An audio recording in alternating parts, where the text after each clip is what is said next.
네, 안녕하세요. 저는 사비나 미술관에서 학예 실장을 맡고 있는 강재현입니다. 제가 사실 여기 미술관, 사비나 미술관에서 근무한 지 한 10년 정도가 좀 지났는데요. 미술관의 성격이 곧 저희 이제 전시 성격이 되어버린 케이스라고 할 수 있습니다.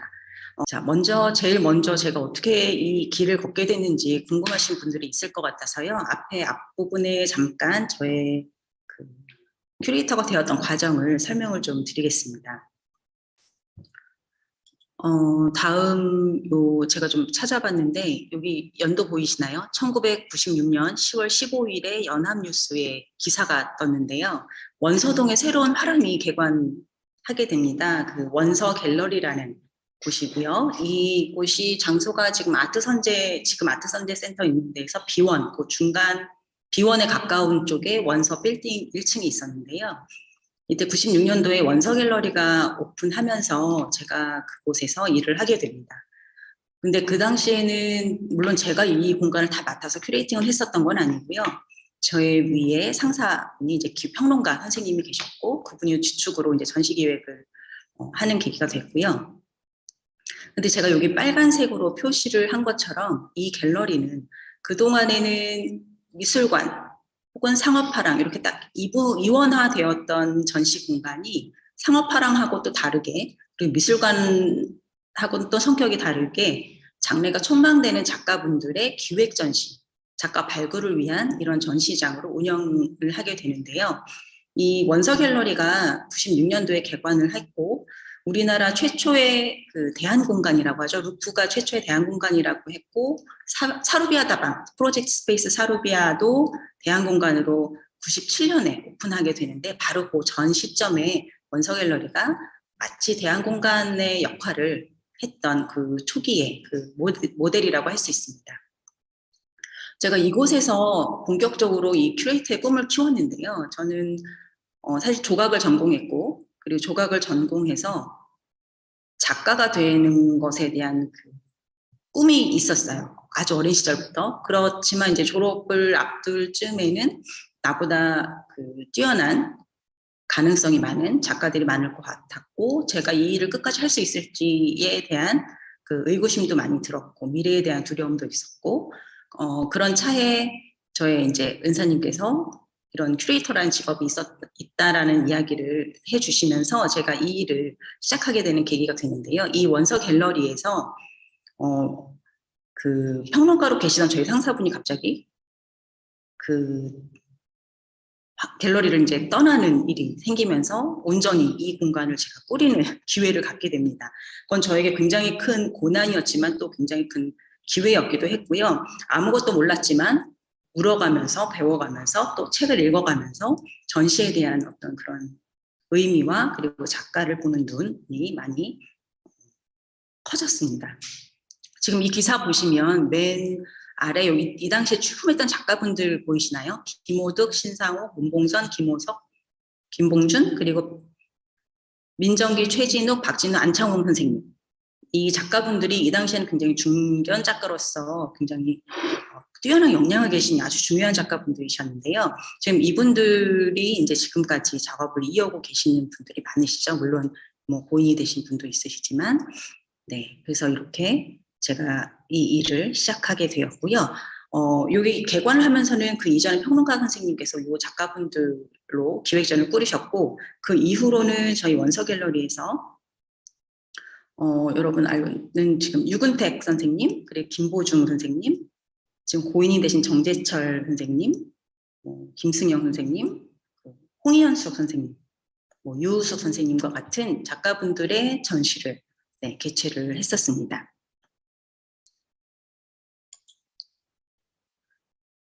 자, 이 원서 갤러리가 그 3년이라는 시간을 빽빽하게 정말 너무 즐겁게 그 많은 작가분들과 전시를 제가 이끌고 또 많이 배워가면서 진행을 했는데요. 여기가 아까 비영리 공간이라고 말씀을 드렸잖아요. 그 비영리 공간을 3년을 운영하다 보니 굉장히 재정적인 열악함에 부딪혔습니다. 그래서 그 공간을 운영하시던 분이 원서 갤러리의 잠정적 휴관을 선언하시고 문을 닫게 됩니다. 근데 그 3년의 그 가치는 그 미술계분들과 많은 미술계분들, 그 다음에 언론, 그 다음에 뭐 미술 관계자분들의 응원과 지지가 있었음에도 불구하고 그 상업적인 그 역할을 하지 못했고 우리가 수익이 창출하지 않았기 때문에 문을 닫을 수밖에 없었거든요.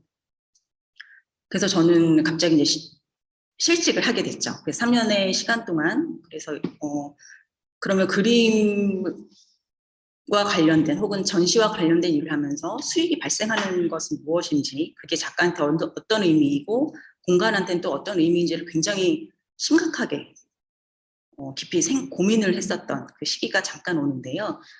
저는 다행히 그때 또 운이 좋게 상업화랑으로 바로 또 이직을 하게 됩니다. 그래서 상업화랑에서 한 5년이라는 시간을 제가 보내요. 굉장히 우리나라에서 중요한 그 상업화랑이었는데 그 안에서 상업적으로 일어나는 어떤 모든 것들을 습득하고 그리고 전시를 또 이해하고 만들어가는 그런 방식들도 많이 배우게 되면서 잠시 네, 회의감을 잠깐 갖게 된 시기가 있었어요. 그래서 그게 2005년 정도 됐는데 그래서 이 미술계의 일을 잠깐 떠나고 봐야겠다라는 생각을 했어요. 그래서 한 2년 가깝게 이 일을 잠깐 하지 않은 시간이 있었는데 그 시간 동안 제가 다시 이 일을 너무 좋아하고 있었고 이 일이 나에게 가장 중요한 일이라는 것을 정말 절실히 깨달았어요. 그래서 제가 여기 지금 두 번째 지금까지 일할 수 있는 원동력이 바로 그 2년, 그러니까 2년이 좀 안 되는 시간, 1년 6개월, 8개월 정도에 되는 시간 동안 잠깐 이 일을 멈추고 있으면서 너무 절실하게 느꼈던 시간이었던 것 같아요. 그래서 제가 그 앞서서 10년 가깝게 이 정말 철부지처럼 이 미술계에서 좌충우돌하면서 겪었던 일들이 나에게 가장 큰 이 일을 할 수 있는 원동력이었고 내가 그때 받았던 경험을 앞으로 어떤 일이든 이걸 또 다시 적용시켜서 잘 만들고 싶다는 어떤 그런 욕구가 굉장히 강했기 때문에 그때 그 이후로 잠깐 그 멈춤을 가졌던 그 이후로 이 일을 더 열심히 하게 되었던 것 같습니다. 자, 제가 그래서 그 상업화랑을 그만두고 2년이라는 공백 기간을 갖고 그리고 이제 미술관 쪽 일을 하게 되는데요.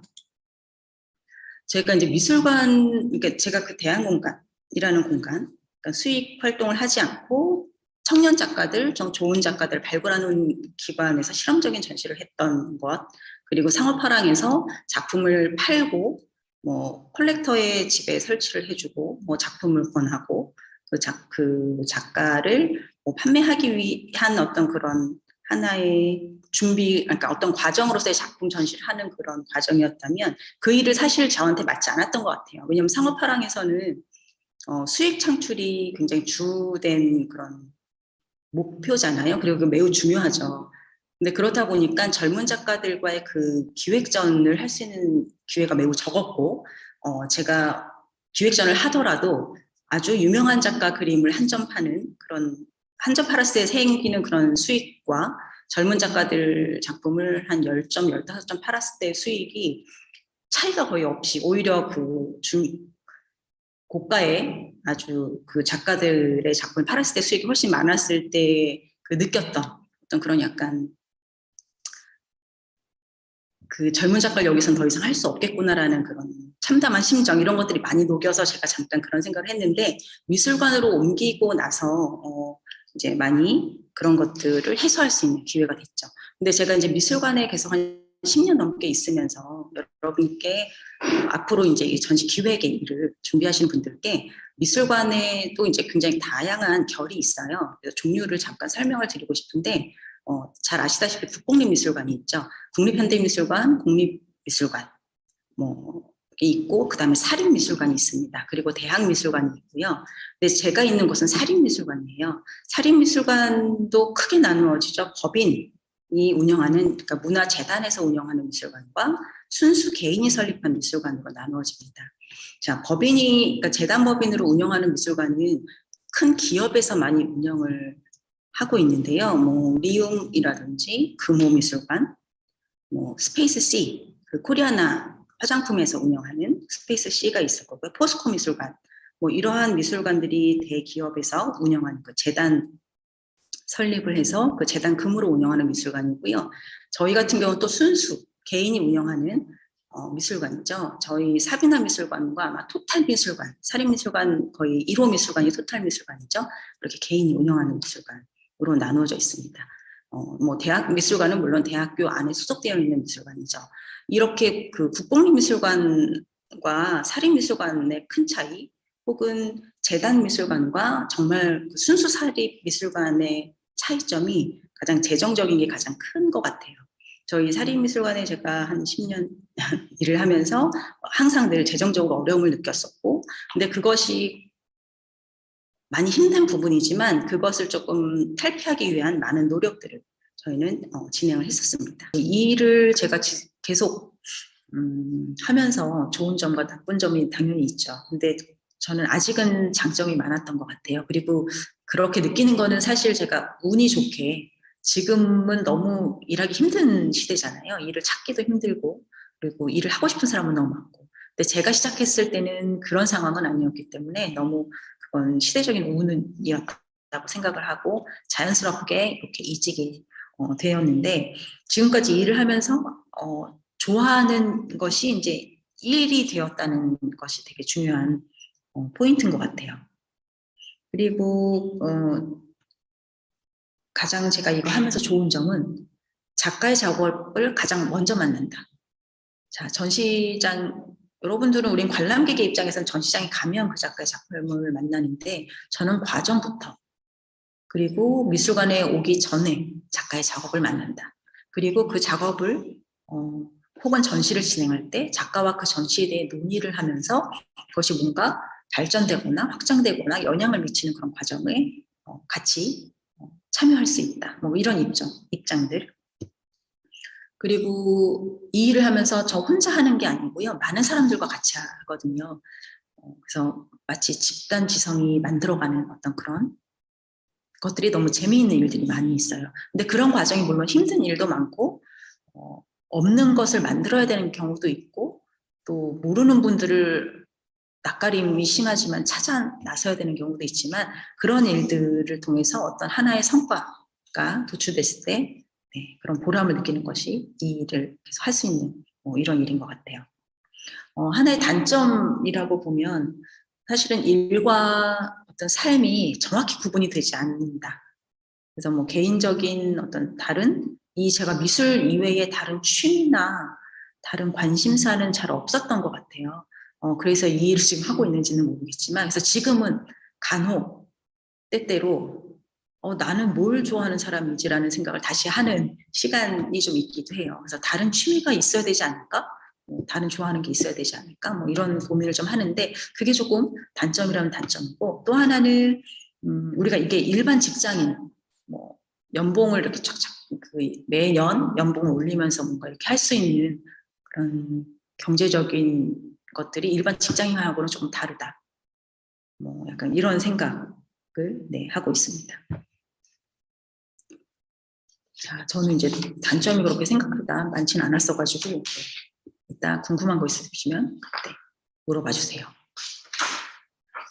그럼에도 저는 이제 이곳에 있으면서 제가 그래도 미술관에 실장으로 있으면서 많은 큐레이터 분들하고도 만났잖아요. 그리고 미술관에 지금도 학예 인력으로 예비 학예 인력이나 혹은 인턴으로 들어오신 분들하고도 많이 같이 호흡을 맞춰서 일을 잘 하고 있는데, 이 큐레이터 자질은 아마 여러분들도 많이 기본적인 걸 알고 계실 거예요.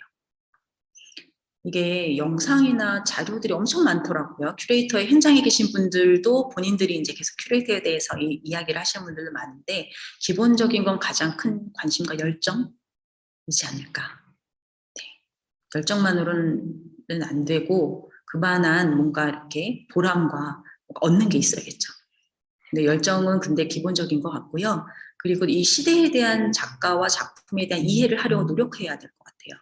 그래서 전시를 많이 보러 다닌다거나, 지금 이 시대가 갖고 있는 문제점을 어느 장소에서 어떤 전시로 어떻게 풀었는지, 작가들은 이걸 어떤 식으로 보여주고 있는지, 이런 것들을 끊임없이 찾아다니면서 봐야 될 것 같아요. 저는 뭐 주 이틀을 쉬지만 그중 하루는 꼬박 전시를 보러 다니는 일을 지금도 하고 있거든요.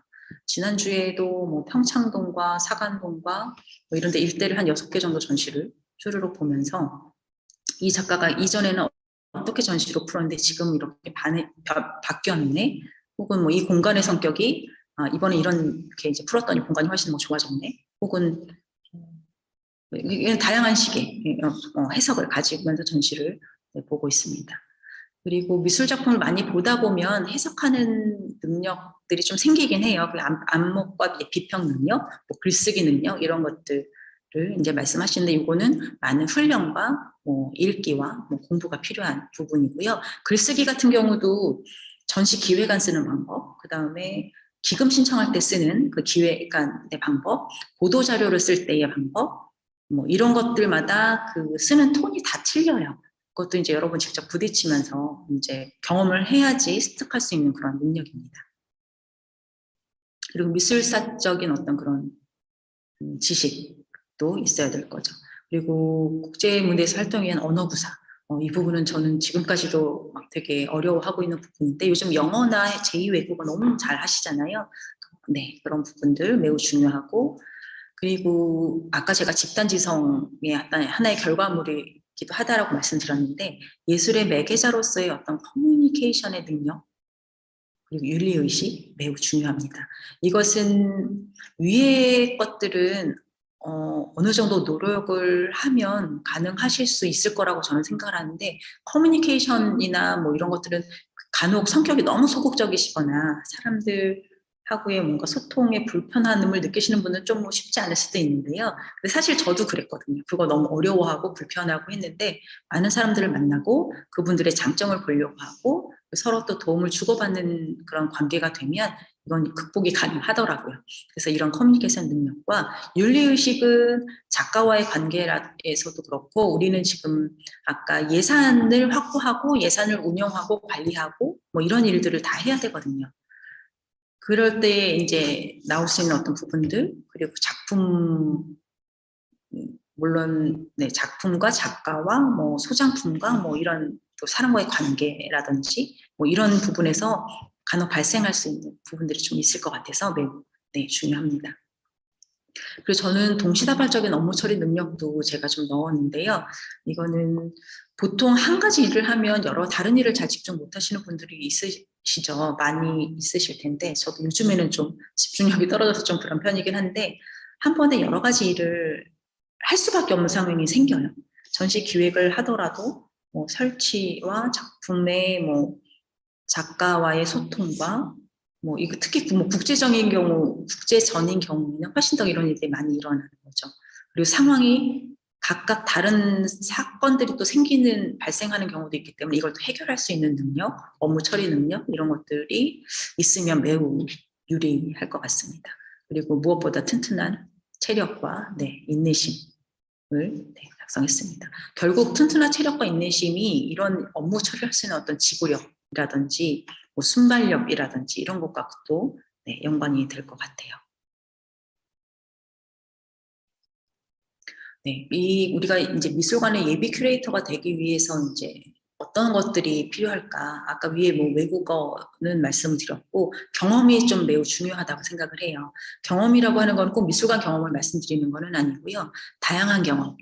뭐 만약에 아르바이트를 하셨다면, 예를 들어 뭐 스타벅스에서 아르바이트를 하셨다라고 했을 때 그때 사람들을 대하는 능력, 혹은 뭔가 거기에서 업무를 처리하는 능력, 뭐 이런 것도 미술관에 일할 때 도움이 될 수 있고요. 근데 물론 그런 외부의 경험보다는 미술관이나 미술계의 경험이 매우 중요하긴 하죠.